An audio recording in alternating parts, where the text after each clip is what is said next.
Masse noire posée bien droit sur le sable blanc, le bateau apparaît après une descente dans le bleu intégral d'une vingtaine de mètres. C'est la mieux conservée des deux épaves immergées au large de Saint-Gilles.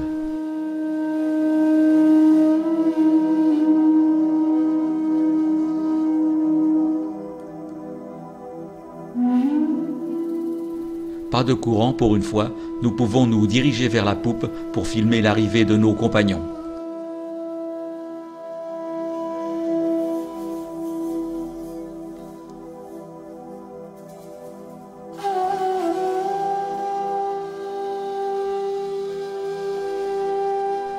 Des deux mâts du bâtiment, un seul reste dressé vers la surface, l'autre repose un peu plus loin sur le sable. Mesurant 49 mètres de longueur, le bateau repose par 54 mètres. À cette profondeur, même avec une décompression au nitrox, il est conseillé de ne faire qu'un seul aller-retour.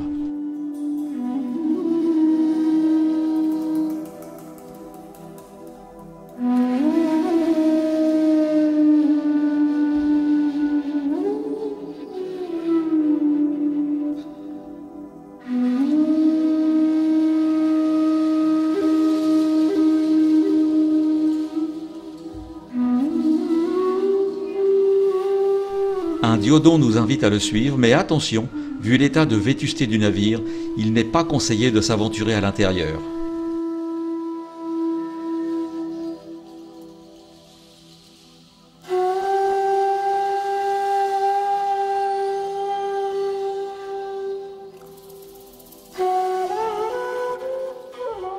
Un éclairage est naturellement conseillé pour éviter de poser les mains à certains endroits.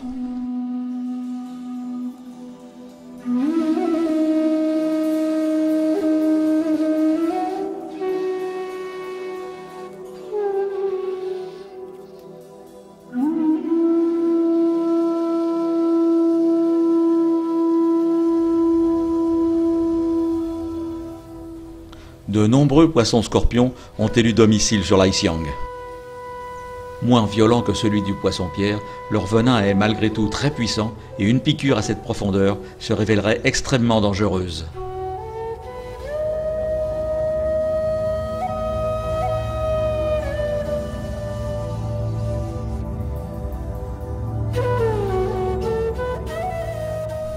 À côté du poisson empereur, un autre poisson venimeux, le ptéroïs. On l'appelle aussi rascasse-poule, poisson-lion, rascasse volante. Son nom est Pterois miles. Le plus beau des Pomacanthus, l'imperator.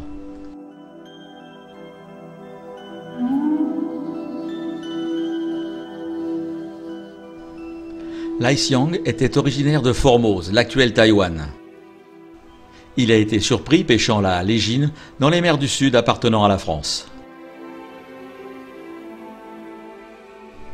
Ramené par la Marine nationale au port des Galets, abandonné par son armateur, il sera coulé en 1983 pour le plus grand bonheur des plongeurs de Saint-Gilles. Planté en plein milieu d'un vaste désert de sable, le navire, transformé en récif artificiel, attire toute la faune alentour.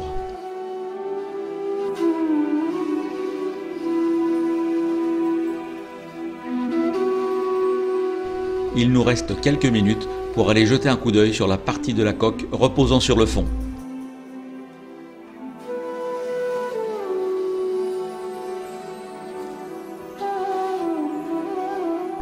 Rarement rencontrée dans cette partie de la côte réunionnaise, une comatule s'est accrochée à une gorgone.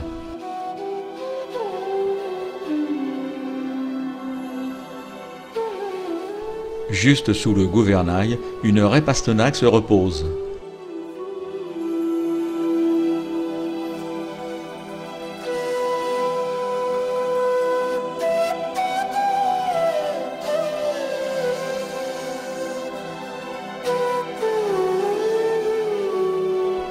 Les pastenaques sont très nombreuses autour de l'épave. Celles-ci semblent un peu inquiétées par notre présence, mais ne manifesteront aucun signe d'agressivité.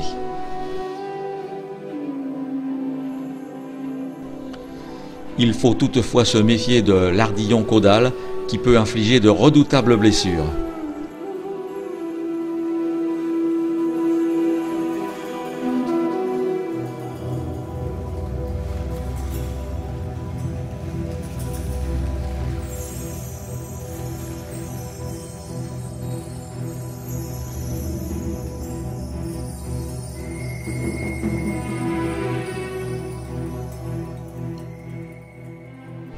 Remontant sur le pont pour regagner la proue, nous retrouvons l'élu de Jean.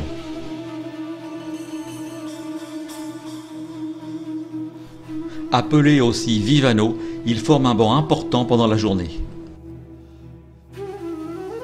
La nuit, ils se disperseront pour aller chasser petits poissons et crustacés.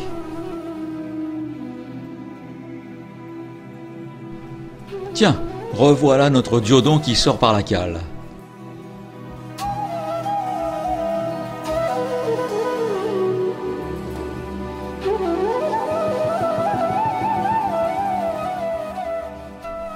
Solitaire, toujours à l'abri dans la partie avant du navire, nous avons à chaque plongée rencontré ce perroquet.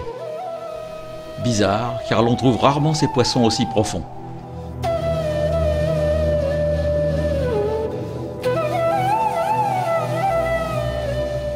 Concentré sur les prises de vue, je ne vérifie pas trop profondeur et temps. Heureusement, Jacqueline est là pour contrôler tout ça.